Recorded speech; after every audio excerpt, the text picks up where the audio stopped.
शृणुदेवि प्रवक्ष्यामि कवचं सर्वसिद्धिदम्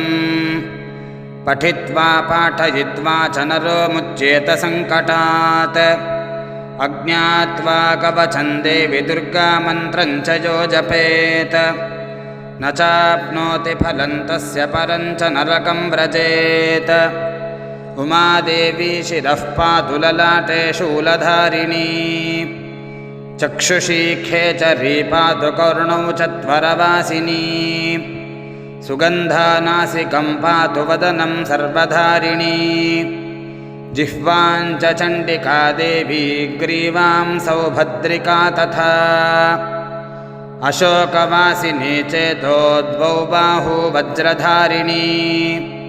हृदयं ललिता देवी उदरं सिंहवाहिनी कटिं भगवती देवी द्वावूरो विन्ध्य